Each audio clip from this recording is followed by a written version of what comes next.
Assalamualaikum warahmatullahi wabarakatuh. Sebelum dimulai ceritanya, seperti biasa bantu dulu tekan tombol like dan berkomentar tuan dan anak.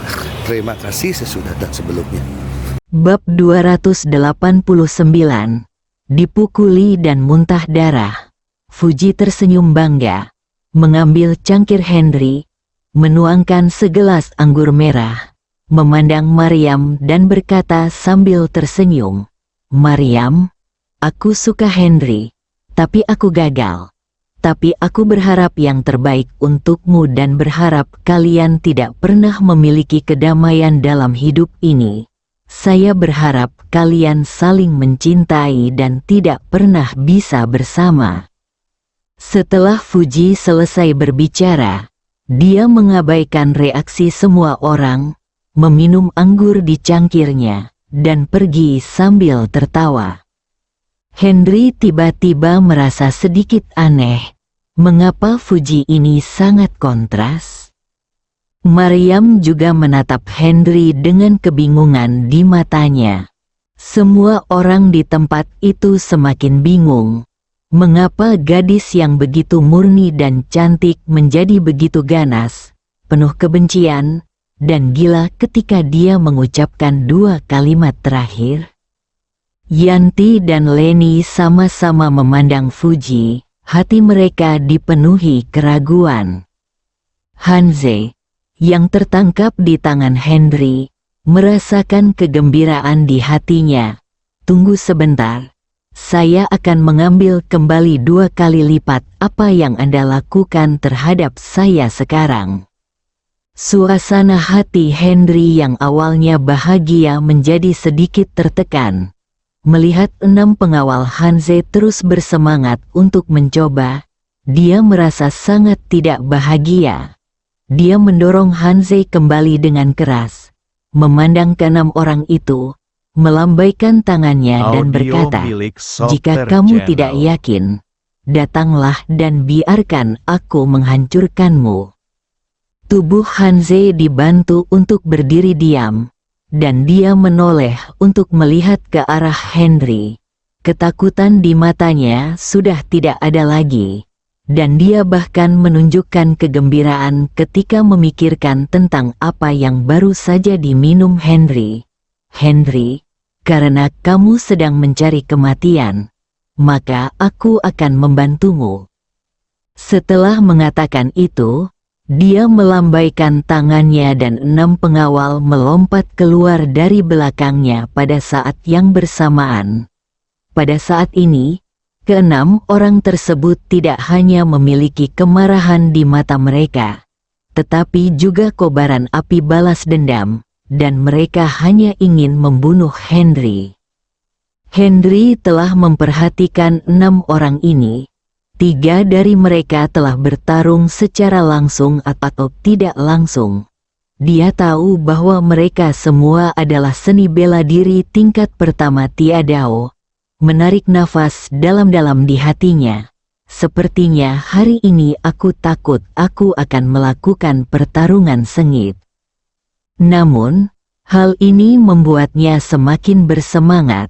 Beginilah seharusnya seorang pria mencintai dan berjuang dengan penuh semangat. "Apakah kamu datang bersama atau satu persatu?" Henry memandang ke-6 orang itu dan bertanya dengan senyum menghina di matanya. Ke-6 orang itu tidak berkata apa-apa, tapi maknanya jelas. "Lupakan saja, ayo kita berkumpul." Agar tidak membuang waktu, setelah Henry selesai berbicara, dia perlahan berjalan ke atas panggung, matanya penuh dengan penghinaan. Ya, kesombongan Henry bersifat kondisional. Dia adalah Master Tiadao tingkat 6 di masa puncaknya. Sekarang dia bekerja keras untuk mencari terobosan diri. Karena itu, dia telah dilatih di dunia kedengarannya bukan perbedaan yang besar. Namun kenyataannya kesenjangan tersebut sangat besar. Seni bela diri melatih tubuh fisik dan menempanya, dan Tiadao berlatih Qi. Dao surgawi tingkat pertama adalah membersihkan ki keruh yang melekat. Dao surgawi tingkat kedua adalah menghasilkan ki murni yang diperoleh. Dao surgawi tingkat ketiga adalah membentuk ki murni yang diperoleh. Dao surgawi tingkat keempat adalah untuk memungkinkan ki murni yang diperoleh menembus tubuh.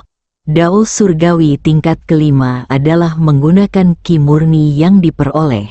Dan dao surgawi tingkat keenam adalah membuat ki murni yang diperoleh tersedia. Tingkat Hou Tian Qi bersifat ofensif dan defensif. Henry telah mencapai puncak dao surgawi tingkat keenam. Itulah sebabnya di masa lalu, ia sering menahan energi musuh yang tidak terlihat, dan bahkan membuat lawan tidak mampu mempertahankan diri. Henry menggunakan energi aslinya untuk mempertahankan dan menyerang musik merdu sitar yang dimainkan oleh Wei Yiling di depan pintu, menghancurkan sitar dengan satu gerakan. Dan Hanze, yang baru saja merebut Tiadao level 2, melakukannya dalam hitungan napas dan tidak perlu menggunakan kekuatan aslinya sama sekali. Dia tidak memperhatikan 6 orang di depannya. Perbedaan antar level mungkin merupakan sesuatu yang tidak dapat ditembus oleh sebagian orang sepanjang hidup mereka. Oleh karena itu, jika mereka tidak dapat memahami alam dan kemampuan mereka sendiri, mereka secara alami akan melakukannya, tidak dapat melakukan apapun terhadap diri mereka sendiri. Hanze dan keenam pengawalnya sangat senang ketika mendengar bahwa mereka bisa datang pada waktu yang bersamaan. 6 orang melangkah maju perlahan dan mengepung Henry di tengah. Keenam orang itu tidak melepaskan auranya pada awalnya. Ketika Henry dikepung di tengah, aura kuat mereka dilepaskan seketika, membantu tetapi berdiri dan pergi. Hanze merasa percaya diri saat melihat momentum keenam orang tersebut. Ia bahkan mulai membayangkan apa yang akan terjadi jika Henry dipukul hingga jatuh dan siaran langsungnya dibalik. Memikirkan hal ini, rasa sakit di tubuhku sepertinya berkurang banyak. Maryam duduk di barisan depan, paling dekat dengan Henry, dan merasakan yang terkuat. Bahkan ada perasaan dingin yang menembus gaun pengantin dan masuk ke tubuhnya, yang membuatnya sedikit khawatir. 6 orang ini sangat kuat. Akhirnya, ada seseorang di antara kerumunan itu tidak tahan dengan momentum ke-6 orang tersebut dan memberikan komentar. Suara ini, seperti percikan api, langsung menyulut kerumunan penonton yang penuh pesimisme terhadap Henry. Ketika ke-6 orang itu melihat Henry tidak bereaksi, kerumunan penonton berseru, kepercayaan diri mereka tiba-tiba meningkat, dan aura yang mereka pancarkan menjadi lebih kuat. Henry berdiri di antara 6 orang itu dan tetap diam. Dia bisa merasakan momentum ke-6 orang itu. Dia juga ingin menggunakan metode ini untuk melihat seberapa mampu ke-6 orang itu, sehingga dia bisa mengendalikan intensitas serangannya level Tiadao level 6. Dia tidak ingin orang lain mengetahuinya. Setelah memastikan kekuatan 6 orang, Henry sedikit mengangkat sudut mulutnya, perlahan mengepalkan tangannya, dan aura kuat langsung menyebar ke seluruh tubuhnya yang berpusat di tubuhnya. Saat ini, Henry seperti setetes air yang jatuh ke dalam danau. Meski hanya setetes, namun dengan cepat menyebar ke segala arah, membuat 6 orang yang semula berpuas diri merasakan penindasan yang menyesakkan. Hanze, yang berada di luar lingkaran, sangat terkejut pada saat itu. Meskipun dia baru saja mengalami kerusakan, Dia masih tidak percaya bahwa Henry di depannya, pada usianya, memiliki keterampilan seni bela diri seperti itu. Jika bukan karena Maryam dan kebenciannya barusan, dia benar-benar berharap bisa berteman dengan Henry atau membawanya untuk digunakan sendiri. Ini adalah pria dengan masa depan cerah. Pria yang pasti akan meraih kesuksesan besar dalam seni bela diri. Sayang sekali, karena sangat disayangkan, maka harus dibunuh. Hanya dengan membunuh masalah di masa depan dapat dihilangkan selamanya. Keenam orang itu berteriak keras pada saat yang sama, menahan tekanan Henry, dan melompat pada saat yang bersamaan.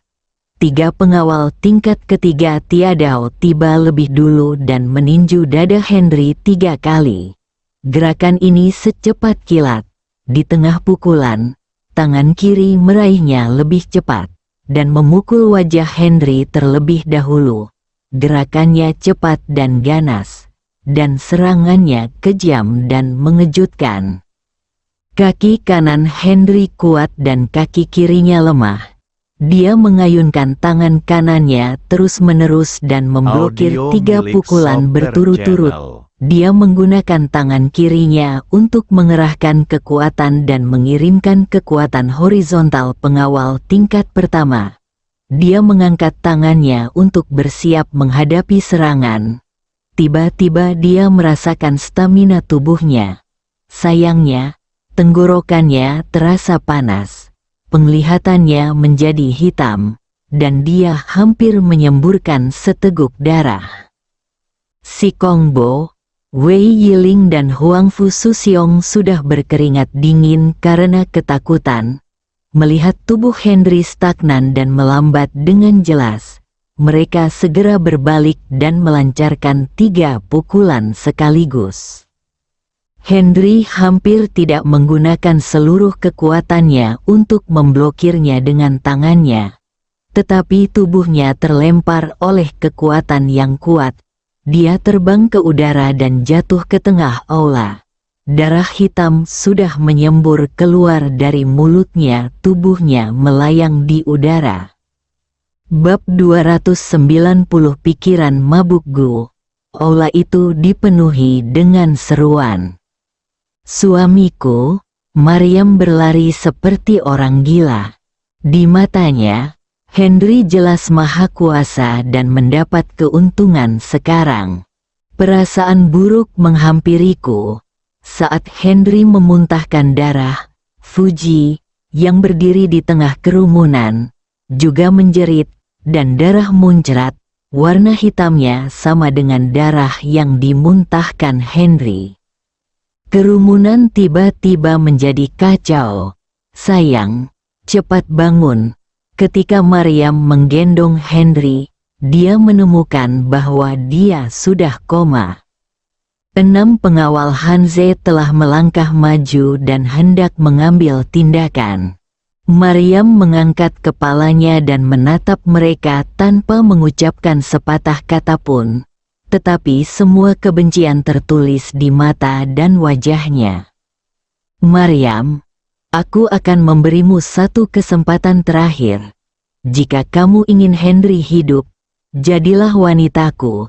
Jika tidak, Hanze tidak lagi memiliki keanggunan seperti saat dia datang membawa bunga, dan wajahnya tampak pucat, hanya berlumuran darah dan keganasan. Adapun melepaskan Henry, itu hanyalah tugas orang bodoh. Tapi pertama-tama, tangkap Maryam, bermainlah di depan Henry, lalu bunuh dia untuk menghilangkan kebencian tadi. Kamu, berhentilah bermimpi, bahkan jika aku mati, aku akan bersama Henry. Maryam memikirkan pengorbanan tanpa pamrih Henry untuknya, wajahnya dipenuhi air mata, dan dia berteriak dengan marah. Oke, jika itu masalahnya, maka saya akan membantu Anda. Hanze telah mengangkat tangannya, dan wajah 6 orang di belakangnya penuh dengan kegembiraan dan kegembiraan ini. Tapi memikirkan penghinaan Hanze barusan, dia sekarang bisa membalas dendam padanya, merasa sangat bersemangat di dalam. Berhenti, Yanti menerobos kerumunan, mendatangi Maryam, Audio memeluk milik Henry Softer bersama-sama, Channel. memandang Hanze dan berkata, "Hanze, jika kamu berani membunuh Henry hari ini, saya jamin kamu tidak akan bisa melakukannya. Tinggalkan kota Bandung, terlebih lagi saya jamin hal-hal yang Anda andalkan akan hilang dari kota Bandung dalam sekejap. Kamu adalah Yanti yang tidak tahu malu, kan? Wanita yang secara proaktif mengaku mengandung anak Henry, kan? Biar ku beritahu, keluarga bayimu mungkin hebat di kota Bandung, tapi di mataku, itu bukan apa-apa." Hanze berkata pada akhirnya, "Saya tidak bisa menahan tawa." Hanya saja senyumannya yang dipadukan dengan wajahnya yang berlumuran darah membuatnya terlihat begitu seram. Melihat Hanze tidak terintimidasi, Yanti diliputi kecemasan. Meskipun dia tahu bahwa keluarganya memiliki kekuatan misterius, dia tidak tahu apakah kakeknya dapat menggunakannya untuk Henry untuk menikah dengannya pada tahap awal. Alasan mengapa dia mengucapkan kata-kata itu barusan benar-benar sebuah ancaman. Tetapi dia tidak menyangka bahwa Hanze tidak akan menggosokkan pasir ke matanya sama sekali, dan ancaman tidak akan berpengaruh padanya. Batuk, batuk, Henry terbatuk 2 kali dan perlahan membuka matanya melihat mata cemas kedua wanita itu. Hatinya menghangat. Sudah cukup untuk memiliki 2 wanita cantik yang mencintainya dalam hidupnya. Suami, Maryam dan Yanti berteriak serempak. Saat ini, Maryam tidak lagi peduli karena cemburu pada Yanti yang menyebut Henry sebagai suaminya. "Bantu aku berdiri," Henry berkata dengan suara lemah. Dengan senyuman dan air mata berlinang, kedua wanita itu membantu Henry berdiri bersama. Mereka bisa merasakan tubuh Henry sedikit lemah, dan dia jelas sangat lemah. Henry berdiri dan ingin mencoba mengangkat energi sebenarnya di tubuhnya. Cedera itu disebabkan oleh hilangnya energi sejati tadi. Akibatnya, hatinya tiba-tiba terasa dingin, dan seluruh energi internalnya tersebar dan tidak dapat berkumpul sama sekali. Dia merogoh sakunya, mengeluarkan pil putih dan hendak meminumnya. Tepat ketika dia hendak memasukkannya ke mulutnya, Fuji datang untuk menghentikannya dengan darah di sudut mulutnya. "Kamu tidak bisa memakannya. Apakah itu kamu?" Ketika Henry melihat Fuji, dia langsung berpikir untuk minum segelas anggur dan 2 kata terakhir yang dia ucapkan. "Kamu telah diracuni oleh racun pikiran mabuk. Mereka sekarang melahap energi internalmu. Jika kamu memaksa energi internalmu untuk berkumpul pada saat ini, mereka akan segera bergabung dengan energi internalmu dan dapat menyebabkan tubuhmu meledak." Mata Yuji dipenuhi kesengsaraan. Racun pikiran mabuk. Henry sudah mengenal jenis racun ini. Ini Audio adalah milik sejenis Softer racun yang Channel. perlu dipupuk oleh seorang gadis sejak pertama kali menarce. Racun jenis ini membentuk hubungan spiritual dengan gadis itu dengan menyerap esensi dan darah gadis itu. Dia akan menyuntikkan racun ke tubuh orang lain. Pihak lain akan hidup dan mati bersama gadis itu, berbagi suka dan duka. Jika salah satu pihak memiliki perasaan yang sebenarnya terhadap orang lain, mereka akan muntah darah dan mati dalam kasus yang serius, dan pihak lain juga akan mati. Inilah Gu Raja Cinta Gu, langka di dunia, sulit untuk mempertahankannya, dan tidak setiap gadis bisa mengalami mabuk seperti ini. Meskipun semua orang tidak tahu apa itu Gu, siapapun yang pernah membaca novel seni bela diri pasti tahu betapa menakutkannya Gu. Oleh karena itu, ketika mereka mendengar tentang racun pikiran mabuk ini dan melihat Henry muntah darah dan Fuji juga muntah darah, semua orang tahu bahwa itu pasti racun yang sangat beracun. Siapa kamu? Ini adalah keempat kalinya Henry berurusan dengan Gu di kota Bandung. 3 kali pertama adalah untuk menyelamatkan orang. Yang ketiga adalah melihat pria bertopeng dari Bang Tianyi menggunakan Gu spiritual untuk menyelamatkan orang. Itu adalah dia yang dirasuki oleh racun cinta. Tidak peduli siapa aku, yang penting aku mencintaimu. Aku mencintaimu, dan aku tidak akan pernah mentolerir wanita lain yang merasukimu, kata Fuji dengan kesedihan di matanya. Henry tidak berbicara. Dia benci tetapi tidak dapat berbicara. Saya hanya bisa memikirkan bagaimana saya diracuni. Cangkir anggur saya tidak beracun. Mungkinkah cangkir Maryam beracun? Cairan manis saat berciuman? Henry tiba-tiba terbangun dan melihat ke arah Fuji di depannya. Dia ingin muntah darah. Dia tidak menyangka bahwa dia akan menggunakan metode ini untuk meracuninya, dan dia akan diracuni ketika dia paling bangga dan miliknya. Pertahanannya paling lemah. Itu benar-benar penuh kebencian. Henry, saya telah menyimpan Gu pikiran mabuk ini sejak saya berusia 13 tahun, dan tahun ini sudah 10 tahun. Saya tidak pernah berpikir saya akan menggunakannya, karena hanya ada sedikit pria di dunia yang dapat membuat saya jatuh cinta dengan. Tapi aku kebetulan bertemu denganmu, dan kamu meremehkanku, yang melukai hatiku yang sombong. Jadi aku ingin membalas dendam padamu. Air mata Fuji perlahan mengalir seperti mutiara yang pecah. Pertama kali, kamu menolakku. Kedua kalinya, kamu hampir melepas semua pakaianku di Villa Maryam. Tetapi kamu meremehkanku dan tidak memiliki perasaan terhadapku. Kamu bahkan membiarkan aku pergi dengan jaket Maryam, dan kamu tidak melakukannya. Aku bahkan tidak melihatku jatuh.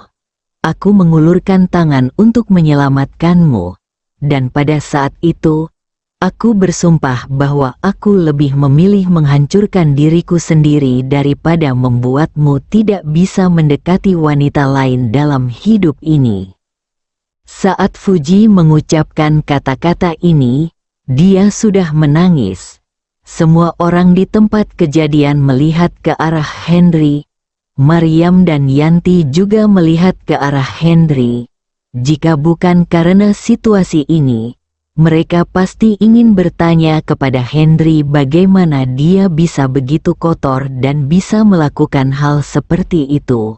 Hampir menelanjangi seorang wanita di rumah. Itu hanyalah perilaku binatang. Bersambung.